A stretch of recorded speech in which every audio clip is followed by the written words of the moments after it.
오늘 우리가 함께 생각할 말씀의 주제는 돌발 상황입니다. 오늘 우리가 읽은 출애굽기 15장은 출애굽부터 가나안에 들어가는 전체 여정 속에서 광야 생활을 시작하는 부분이라고 생각하시면 될 듯합니다. 그리고 15장은 찬양으로 시작을 합니다. 14장 31절과 연결이 되는데요, 제가 읽겠습니다. 이스라엘의 여호와께서 애굽 사람들에게 행하신 그 큰 능력을 보았으므로 백성이 여호와를 경외하며 여호와와 그의 종 모세를 믿었더라. 아멘. 14장까지 무슨 이야기가 나오냐면 홍해 사건 나옵니다. 큰 능력을 보았으므로 무슨 이야기냐면 기적을 10가지나 보았고, 또 마지막으로 정점이었던 홍해 사건을 보았고, 그리고 우리가 오늘 조금 기억해 염두에 두고 시작하면 좋을 것 같은 문구는요, 이스라엘 백성들은 하나님을 경외했고 모세를 신뢰했다는 겁니다. 하나님을 경외했고 모세를 신뢰했다. 무슨 분위기예요? 좋은 분위기입니다. 지금 좋은 분위기입니다. 그리고 15장은 이러한 좋은 분위기 속에서 이렇게 또 시작을 합니다. 15장은 모세와 이스라엘이 찬양을 합니다. 그 좋은 분위기가 계속 이어져 가는 거죠. 찬양합니다. 15장 1절과 2절인데요, 여호와를 찬송합니다. 주는 높고 영화로우십니다. 2절입니다. 여호와는 나의 힘이요 노래시며 나의 구원이십니다. 그러면서 찬양을 엄청 길게 합니다. 아론의 누이 선지자 미리암이 모든 여인들과 춤추면서 함께 화답하며 또 함께 또 찬양을 합니다. 뭐라고 하냐면요, 너희는 여호와를 찬송하라, 찬송하라.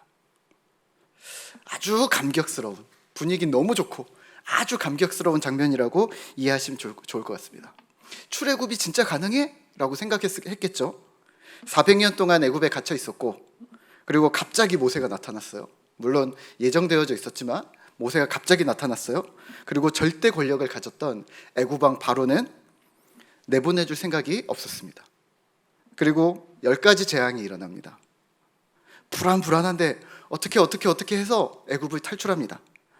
야, 이제 됐다 하고 생각했는데 군대가 추격을 합니다.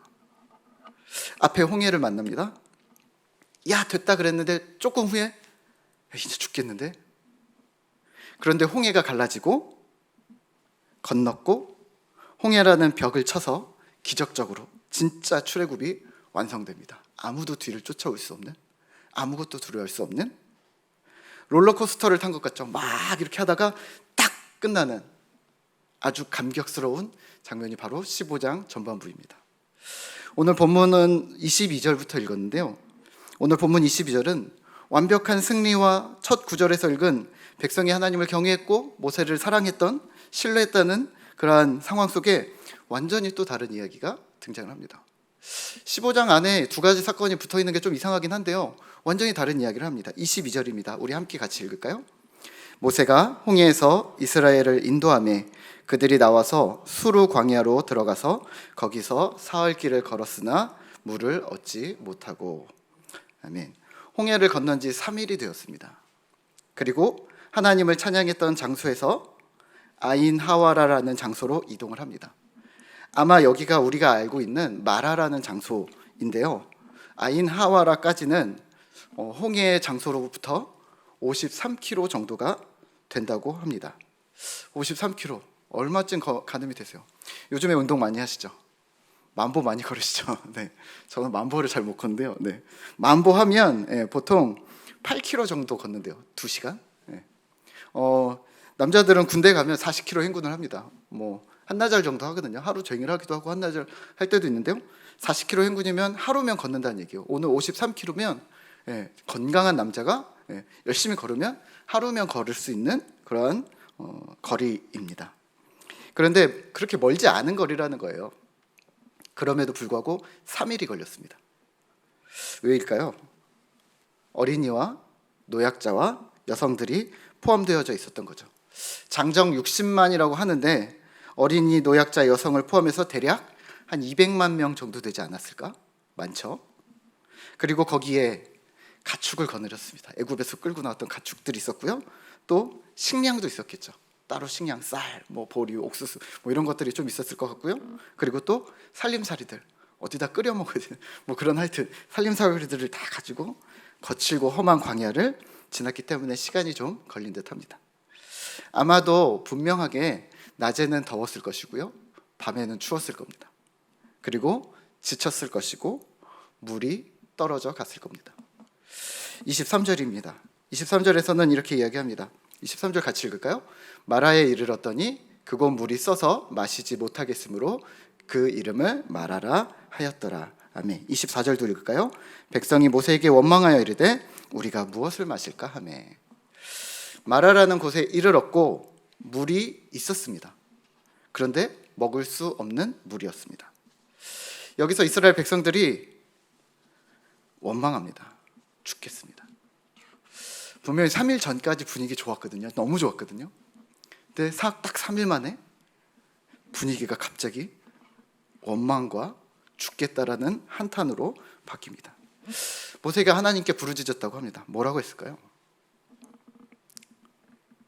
설마 이랬을까요? 하나님 왜 그러셨습니까? 하나님 이건 아니지 않습니까? 우리가 이러려고 이깟 물이 없어서 죽으려고 10가지 재앙을 피하고 애국 군대를 피해서 여기까지 온 거 아니지 않습니까? 라고 이렇게 따졌을까요? 설마 그러지 않았겠죠. 모세라면 뭐 그래서 가능했을 것 같은데요. 예, 가능하다고 생각하는데 이제 겨우 한숨 돌린 상황에서 그리고 정말 뭔가 안심되고 뭔가 되겠다 싶은 상황에 딱 3일 만에 한시도 긴장을 놓지 못하게 하는 하나님이 자신을 공격하는 것처럼 보였을지도 모릅니다. 하지만 모세는 아마도 그렇게 따지지 않았던 것 같아요. 이랬을걸요? 아직 초반일 수도 있고요. 초반이라 그럴 수도 있고요. 하나님 도와주십시오. 그리고 하나님은 모세와 이스라엘 백성들을 도와주셨고 쓴물을 단물로 그리고 물이 없는 위기 상황, 이 돌발 상황을 간단하게 해결하셨습니다. 오늘 본문을 통해서 우리가 기억해야 할 부분은 무엇일까요? 오늘 출애굽기 15장과 같은 이야기는 가나안 행군 여정의 초기 사건으로 분류를 하고 있습니다. 홍해 사건 이후부터, 홍해를 딱 건넜잖아요. 홍해 사건 이후부터 이제 광야로 들어간 거잖아요. 근데 여기서부터 광야 생활 시작이라면 광야에서의 시내산 언약을 기점으로 한 가지 축이 있고요. 그 다음에 나갈 때 모압 언약이라고 해서 우리가 알고 있는 신명기, 모세와 이스라엘이 세웠던 모압 언약, 이 두 축이 있는데요. 그러면 광야가 끝나는 거거든요. 그러면 시내산 전을 초기라고 부릅니다. 초기의 사건들, 그리고 중기의 사건들, 신명기가 들어가면서 모압 언약과 함께 마지막으로 보고 있습니다. 그리고 이 가나안에 들어가는 이 17장까지의 시내산 언약 이전까지의 4가지의 스토리가 등장을 합니다. 첫째는 마라의 쓴물 사건이 등장을 합니다. 오늘과 같은. 두 번째는요, 만나와 메추라기 사건이 바로 뒤에 등장을 합니다. 세 번째는요, 무리바 물 사건이 등장합니다. 비슷한 사건입니다. 쓴물 사건과. 네 번째는요, 아말렉과의 전투가 벌어집니다. 간단하게 설명을 드리면요, 마라의 쓴물 사건에서는 물이 쓰니까 백성들이 모세에게 원망을 합니다. 우리가 무엇을 마시겠느냐. 만나와 메추라기에서는 모세와 아론을 원망합니다. 이렇게 얘기합니다. 애굽에 고기 가마솥 곁에 있었을 때가 즐거웠다. 냄새를 맡았는지 고기를 진짜 먹었는지 그건 모르겠지만 고기 가마솥 곁에 있을 때 나는 행복했다. 그리고 떡을 배불리 먹었던 때가 그립다. 우리를 여기서 굶주리려 하느냐. 또 세 번째는 무리바 물 사건인데요. 백성이 모세와 다투고 원망합니다. 다투었다는 겁니다. 물을 달라. 왜 애굽에서 우리를 끌어냈는가? 우리와 자녀와 가축이 목말라서 죽겠다. 네 번째는 아말렉과 르비딤에서 싸웁니다. 이 구절에서는 백성들이 등장하지 않습니다. 무언가 잠잠했던 것이 아닐까 싶습니다. 불평과 원망에도 불구하고 하나님은 이 4가지 사건의 결말을 우린 잘 알고 있는데요. 하나님은 도우셨습니다. 항상 도우셨습니다. 그러나 이스라엘의 관점에서 보면 어떨까요? 계속해서 돌발 상황이 생긴다고 생각했을 겁니다. 혹시 운전면허 시험 보셨어요? 네. 운전면허 가면은 저희 땐 돌발이라는 게 있었는데 아직도 있는지 모르겠어요. 아직도 있나요? 네. 모르나요? 네. 돌발이라는 게 있는데 뭐냐면 아시죠? 네. S자 코스에서 S자 코스, 뭐 T자 주차하고 뭐 언덕 있고 뭐 가속 구간인데 언제든지 갑자기 램프가 반짝반짝반짝하면서 삐용삐용삐용 하면 돌발, 그래서 그냥 중간에 딱 멈춰야 되는, 브레이크를 콱. 예. 그래서 막 코스를 지나다가 갑자기 삐용삐용 하면 돌발하면 딱 멈춰야 되는 그거를 저는 되게 잘했습니다. 네. 순발력이 좀 있었죠. 네. 잘하고 있다가 막 하다가 갑자기 번쩍하면 콱! 바로 무의식적으로 밟는 겁니다. 이렇게 가다가 주변 시로 보고 있다가 딱 하면 팍! 그러면 통과. 그래서 한 번에 통과를 했는데요. 네.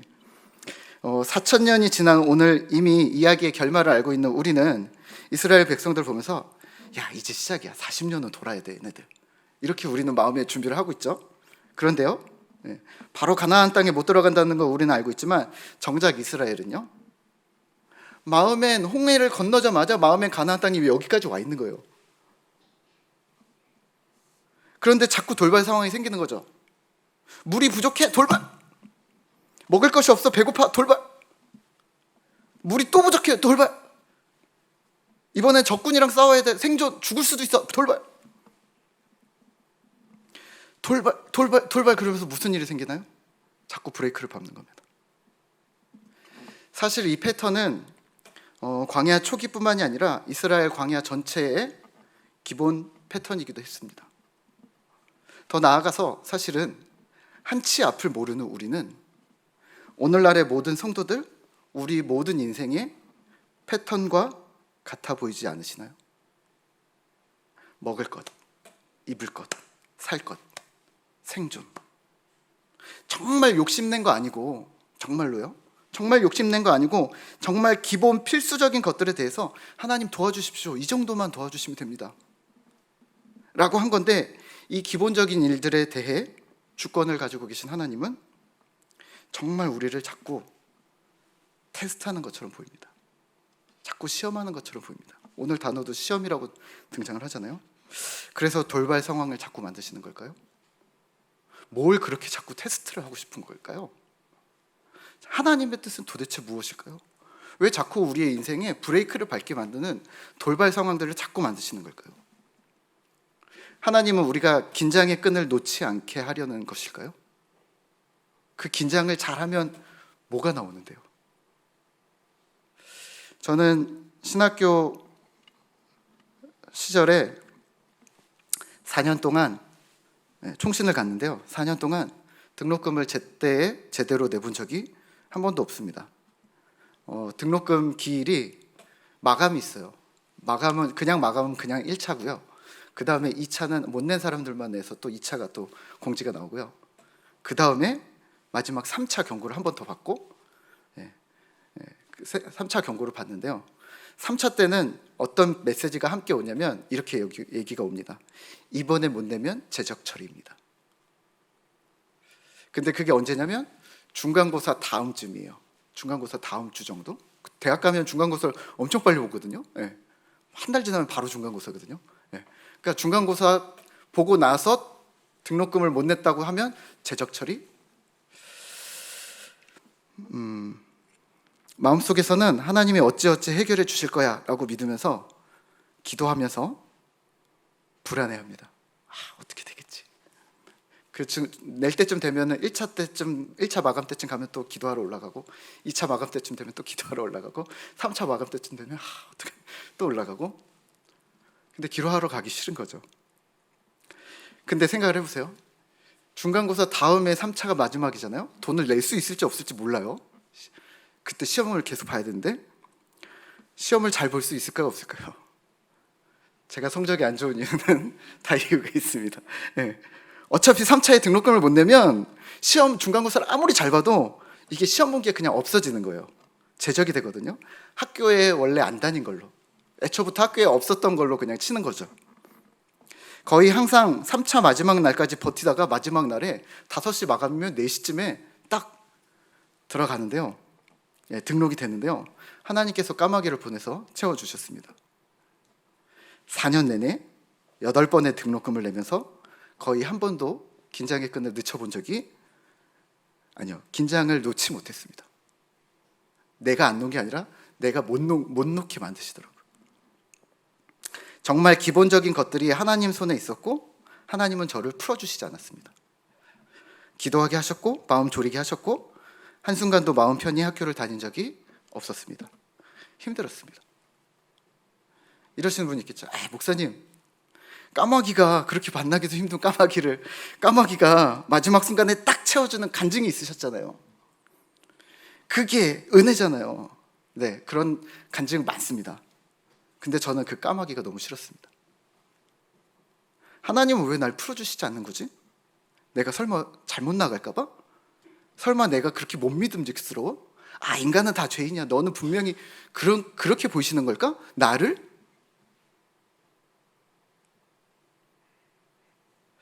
하나님이 왜 날 풀어주지 않을 걸까? 내 인생은 왜 끝까지 테스트만, 시험만 받는 걸까? 깝깝하고 두려웠습니다. 왜 더 두려웠냐면 평생 이러고 살까 봐. 사실 입학금부터 시작해서요. 등록할 때부터 입학금부터 시작해서 이 8번의 등록금은 예견된 돌발 상황이었습니다. 알죠? 집이 빨리 일어나질 않는데 매 학기마다 찾아오는 위기 상황이었습니다. 위기가 오는 게 눈에 보이는 거예요. 3월에 해결했어? 3월 중순에 해결했어요? 4월이 지나고 5월이 되고 6월이 됐는데 방학을 했어요? 아, 행복하다 했는데 7월이 되고 8월이 되면서 점점 또 긴장을 해요. 9월이 되면서 또 등록금 1차, 10월이 되면서 2차, 3차. 아, 또 해결이 됐구나. 12월 크리스마스를 보내고 또 1월이 되고 2월 또 등록, 계속 이 끊임없이 오는 이 돌발 상황들, 위기 상황들을, 위기가 눈에 오는 게 보이는 게 참 어려운 일이었습니다. 까마귀는 올지 안 올지 잘 모르는데 위기는 정말 때때마다 한 번씩 1년에 2번씩 정말 꼬박꼬박 오는 거예요. 왜 나는 이렇게 살아야 할까요? 이런 반면에 하지만 그것들을 잠깐 있게 해주는 행복한 일들도 있었습니다. 잠깐 있게 해줬습니다. 대학교 때 수화를 배우게 됐습니다. 수화 뭔지 아세요? 수화. 네, 수화를 배우게 됐습니다. 수화가 뭐냐면 저한테는 이런 거였어요. 평생 없어지지 않을 공부. 네. 또 점수를 매겨지거나 평가하지 않는 공부. 또 위기 상황과 관계없이, 돈이랑 관계없이 내가 공부할 수 있는 그런 상황의 공부. 너무 고마웠던 거죠. 그래서 그게 수화였습니다. 남들이 알아주지도 않는데, 알아주지도 않잖아요. 잘 모르시잖아요. 그런데 이거를 갖다가 수화책을 맨날 들고 다니면서 매일 혼자 보는 거예요. 막 혼자 보고 막 연습하고 혼자 막 열심히 하고 막. 그래서 좀 잘하게 됐습니다. 잘하죠? 네, 좀 잘하게 됐습니다. 지금의 문혁을 목사라고 뗄 수 없다고 생각하는, 목사를 뗄 수 없는 단어라고 생각하신다면, 그때는 아무것도 아니었던 그러한 아무것도 아닌 문혁은 수화랑 뗄 수 없는 사람이었습니다. 또 그때 서로 힘이 되는 친구들이 있었습니다. 근데 친구들이 채워주지 못하는 부분들이 있었어요. 왜냐면 친구들은 헤어져야 되거든요. 그리고 내가 만나고 싶을 때 쉽게 만날 수가 없었거든요. 항상 공부할 때만 만날 수 있는 친구들이었거든요. 그때 장애인 아동들을 만났습니다. 아무 말 안 하고 가만히 옆에 있어주고 손 잡고 화장실 데리고 왔다 갔다 해주면 이 친구들은 저를 선생님으로 불러줍니다.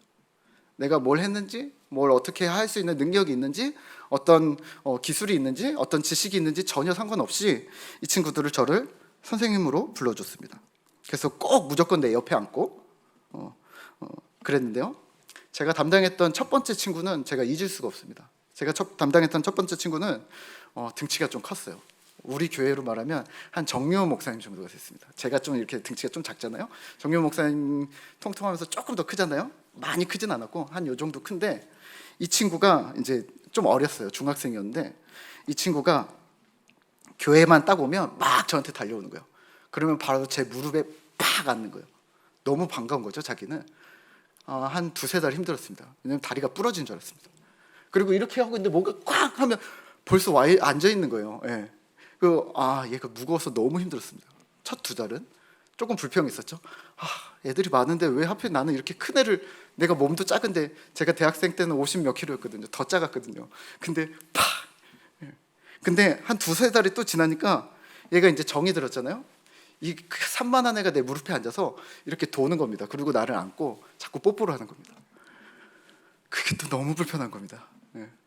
아니 내가 선생님이지 뽀뽀를 해주는 아빠는 아니잖아. 근데 그 3달이 또 지나고 나서 그 다음에 뭐였냐면, 그 친구가 말없이 주는 사랑에 아무것도 기대하지 않아요. 선생님 어떻게 지내셨어요? 무엇을 하세요? 선생님 뭐 과자 사줄 수 있어요? 선생님 어떤 성경 지식이 있어요? 아무것도 묻지 않아요. 못 묻죠. 예. 아무것도 기대하지 않고 아무 반응도 요하지 않고 내 곁에 있어준다는 그 사랑이 처음엔 내가 도움을 줬을지 모르지만 거꾸로 내가 그 사랑의 위로가 되고 힘이 되었습니다. 문역에 장애인이라는 단어도 뗄 수 없는 단어가 되어버렸습니다. 그렇게 되어져 있었습니다. 지난주에 우리 홈빌더 순장님들이랑 이제 순모임을 하면서 우리가 나눔을 하거든요. 거기에 이런 문제가 있었어요. 내 인생에 가장 영향을 많이 준 사람이 누구인가요? 라는 질문이 있었는데요. 저는 아버지와 아내를 선택을 했습니다. 그래서 아버지와 아내라고 얘기했습니다. 하지만 아버지는 고등학교 때 돌아가셨거든요.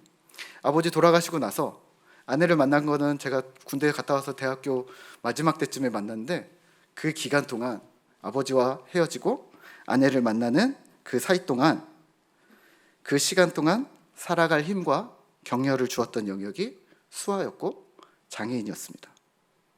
제가 예상치 못한, 제가 신학교 갈 때는 선교를 하기 위해서 갔기 때문에 제가 예상치 못한 새로운 길이었고 새로운 문으로 저는 어느새 들어가 있었습니다. 저희 아내를 만날 때만큼은요. 오늘 25절에서 등장하는 시험이라는 단어를 우리는 이렇게 이해하셔야 합니다. 하나님이 시험하신다라는 문구가 등장했을 때 이그제민, 저지먼트, 조사하고 심판하고 시험을 실시하고 평가하고 하나님은 나를 판단하시고 벌하실 거야, 내 잘못을 낱낱이 드러내고 꾸중하실 거야 라고 생각하시면 안 됩니다. 그렇게 생각하고 계시죠? 아닙니다. 이 단어를 이렇게 이해하면 어떨까요?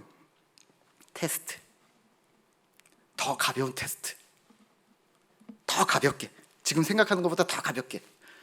우리 화장품 가게 가면 테스터가 있잖아요. 샘플이라고 써있죠. 예. 그러면 향수가 있으면 이렇게 해서 뿌려보고, 아 냄새 이렇구나, 살까 말까 고민하다가 아 옆에 거 또 뿌려보고, 아 이것은 냄새 다르네, 아 이거 기준, 내가 생각했던 기준이랑 이거 맞네? 그럼 이거 사자는 거잖아요. 그 테스트입니다. 뭐예요? 나랑 맞는가 안 맞는가, 지금 이 향수의 이 화장품의 상태가 어떤가를 진단하고 확인하는 체크 작업입니다. 상태가 어떤가, 특색이 뭔가, 그 범위를 체크하는 거죠. 오늘 이 테스트는 이 백성이 어느 정도인지 상태를 테스트해 보는 거예요. 체킹하는 거죠. 하나님이 우리를 그렇게 진단하시는 거라고 보면 어떨까요? NIV 성경에서는 시험을 테스트라는 단어를 계속해서 사용을 하고 있는데요. 많은 번역본들이 그렇게 쓰고 있는데 우리가 잘 보지 않는 킹 제임스 버전에서는 테스트 대신 프루브라는 단어를 사용하고 있습니다. 프루브, 증명한다, 입증했다, 판명되었다. 그들의 수준이 이러함이 판명되었다 라는 프루브를 쓰는데요. 매튜 헨리는 이렇게 얘기합니다. 시련을 주어서 은혜 받을 자격이 있는지 없는지 하나님의 백성들을 증명하려 하신 것이다. 프루브하려 하신 것이다. 다시 말하면 시련을 통해 하나님의 자녀임이 판명되었다. 하나님은 우리를 공격하는 분이 아닙니다. 하나님은 좋으신 아버지입니다. 아멘. 아멘. 하나님은 내가 시킨 일을 잘하나 못하나, 점수는 몇 점인가 감시하시는 분, 점수 매기시는 분, 긴장의 끈을 계속 조이는 직장 상사가 아니라 우리 아들이 잘하고 있다고 격려하고 넌 여전히 내 아들이라고 증명해내고 싶은 아버지인 겁니다. 어느 날 집에 들어갔는데 저희 아내가 저한테 이렇게 말해요. 하도 많은 사건들이 있어서 저희 아내가 저한테 이렇게 얘기해요. 남편, 저희 집에서는 아내의 남편이라고 불러요. 남편, 우리 다솔이가 천재인가 봐. 그래서 제가 왜 또 이랬습니다. 그랬더니 벌써 한글을 읽어. 그러더니 자 읽어봐. 그러더니 딱 읽히는데 뭘 읽혔을까요? 이 성경책을 놓고 자 창세기 1장부터 읽어봐 이랬을까요? 아니요. 아버지 이렇게 주고 이거 어머니. 뭐예요? 한글을 읽어가 아니라 한글을 읽는 거를 보여주고 싶은 거죠. 테스트입니다. 정말로 국어시험, 수능시험을 본 게 아니라 우리 자녀한테 자녀가 잘하고 있다는 격려와 이 자녀가 어느 상태인지 남편에게 보여주려는 테스트, 체킹인 겁니다. 사실 오늘 본문 이후 하나님은 계속 이스라엘을 테스트 점검하십니다. 율법을 준행하나 안 하나, 얘네 믿음이 얼마나 올라갔나 자꾸 체크해 보는 겁니다. 집에 몸무게 저울이 있으시죠? 자꾸 체크하시죠? 왜요? 관리하느라. 그걸 내가 내 몸이 시험을 본다고 생각하지 않으시죠? 몸무게 재기 전에 막 10분 전부터 막 가슴이 뛰고 두근거리고 막 우황청심원을 먹고서 저울에 올라가시지 않으시죠? 단순히 체킹, 테스트입니다. 17장에서는 거꾸로 이스라엘도 하나님을 테스트합니다. 하나님을 시험합니다. 하나님이 우리 중에 계신가 안 계신가 테스트 확인 작업을 합니다. 이 확인 작업은 계속 끊임없이 일어나는 게 바로 오늘 성경입니다.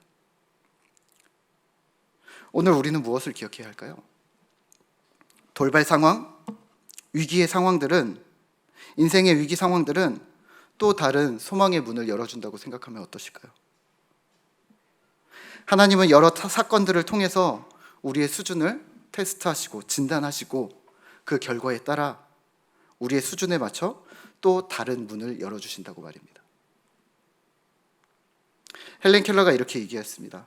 보지 못하고 듣지 못하는, 말하지 못하는 헬렌 켈러 아시죠? 헬렌 켈러가 이렇게 말했습니다. 행복의 한쪽 문이 닫히면 다른 쪽 문이 열린다. 그러나 흔히 우리는 닫혀진 문을 오랫동안 보기 때문에 우리를 위해 열려있는 문을 보지 못한다. 하나님은 우리에게 이렇게 말씀하시는 거 아닐까요? 너 문혁, 다른 문으로 들어와도 여전히 너는 내 영광이 될 수 있어. 걱정하지 마. 들어와. 내가 네 상태를 테스트 진단해 보니 다른 문이 필요한 것 같아. 그래서 이쪽 문도 열었어. 이리로 들어와. 너는 여전히 내 기쁨이야. 다른 문으로 들어와도 너는 여전히 내 기쁨이고 내 영광이야.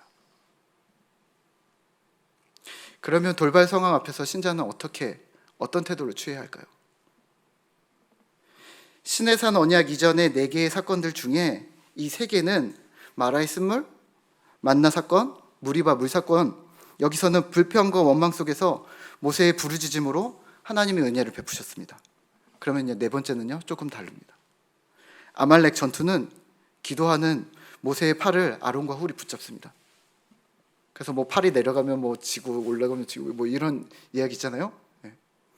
그때 이스라엘은 뭐 하고 있었을까요? 왜 팔을 들었다 놨다 이러고 있었을까요?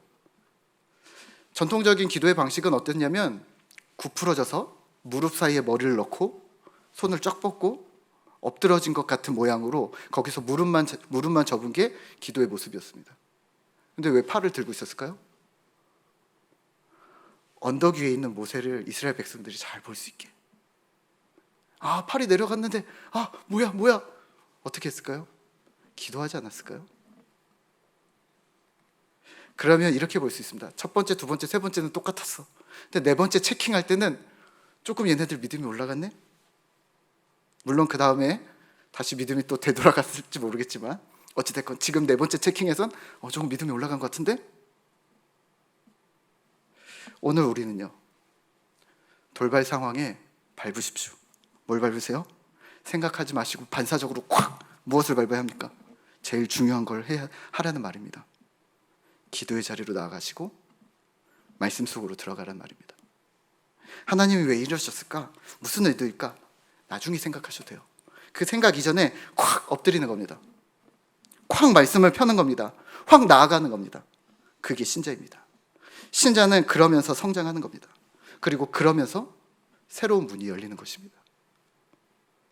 코로나로 인해서 또 2년이라는 긴 시간에 경제적인 어려움, 건강의 어려움, 상황의 답답함, 또 도무지 개선되지 않는 상황들로 인한 괴로움, 여러 가지 돌발 상황 앞에서 하나님은 우리를 어쩌면 테스트, 진단해보고 싶으실지도 모릅니다. 우리가 얼마나 컸는가? 얼마나 성숙했는가? 혹시 우리의 믿음이 떨어지진 않았는가? 이미 다 아시겠지만 한 번 더 점검하려 하실 수도 있습니다.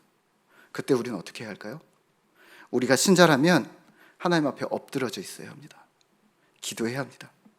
주의 음성 듣기를 간구하셔야 합니다. 하나님 나를 도와주십시오. 하나님 우리 공동체를 도와주십시오. 하나님 온 세상을 어서 속히 회복해 주십시오. 말씀을 맺겠습니다. 오늘 이 큰 사건을 하나님은 가볍게 해결하셨습니다. 그리고 마라의 사건의 결과를 언급하시는 게 아니라 여호와의 법도와 율례에 대해서 선언을 합니다. 마라의 사건을 통과했으면 너 통과, 불합격했으면 불합격 이렇게 얘기를 해야 되는데 갑자기 그냥 이렇게 했더니 수르륵 넘어가더니 갑자기 언약을 맺으십니다. 너희에게 새로운 언약을 주겠어. 26절입니다. 26절 제가 읽을 텐데요. 이렇게 합니다. 하나님의 말씀을 순종해. 의를 행해. 계명을 지켜. 규례를 지켜. 그러면 나도 너희를 지킬 거야. 나는 너희를 치료할 거야. 약속입니다. 그리고 사막인데요. 사막에 샘물이 12개나 있는, 좀 과하죠. 샘물이 12개나 있는 곳, 종려나무가 70그루가 쫙 있는 곳으로 천국과 같은 엘림으로 인도하십니다. 무엇을 하시려 한 걸까요? 내가 하나님이야. 마라의 쓴물을 변화시키는 사람이 아니라 나는 이 사막을 통째로 오아시스로 만들 수 있는 하나님이야. 그걸 보여주시는 겁니다. 이스라엘이 혹 무엇을 해서, 혹은 평가를 통과했기 때문에, 시험을 잘 통과했기 때문에 그래서 이런 일들이 일어났을까요? 아니요. 이스라엘이 한 일은 불평밖에 없습니다. 그리고 조금씩 성장해 난 것밖에 없습니다. 은혜입니다. 우리의 노력과 우리의 상황과 우리의 대처 능력, 위기의 어떤 능력과는 상관없이 하나님은 우리의 주님이시고 좋으신 아버지이심을 믿으시기 바랍니다. 아무 공로 없고 자격 없는 우리를 위해서 예수님께서 오셨음을 기도 문구로만 쓰시지 마시고 진정 우리 인생이 크신 하나님 앞에 안전히 있음을 신뢰하라는 말입니다. 여전히 우리가 습관이 안 바뀌어질 수 있어요. 여전히 지식이 부족할 수 있어요. 여전히 우리는 잘 흔들릴 수 있어요. 하지만 이제는 신자된 우리가 그 은혜를 기억하면서 살겠다. 그래서 노력하면서 살겠다. 이런 자의적 의지를 갖는 것, 그래서 움직이고 그렇게 행동하는 것, 그것을 우리는 믿음이라고 부릅니다. 오늘 우리는 어떻게 살았습니까? 요즘 여러분들은 어떻게 살고 계십니까? 요즘 우리의 우선순위는 무엇입니까? 어제 오늘 우리는 무엇을 결심하셨고 무엇을 말하고 어떤 행동들을 하셨습니까? 그게 우리 마음속에 있는 것일지도 모릅니다. 우리 뒤에서 보이지 않는 곳에서 여전히 하나님께서 일하고 계심을 믿고 담대함으로 세상으로 나아가는 하늘빛 우리 교회 성도님들 되시기를 기도합니다. 우리 함께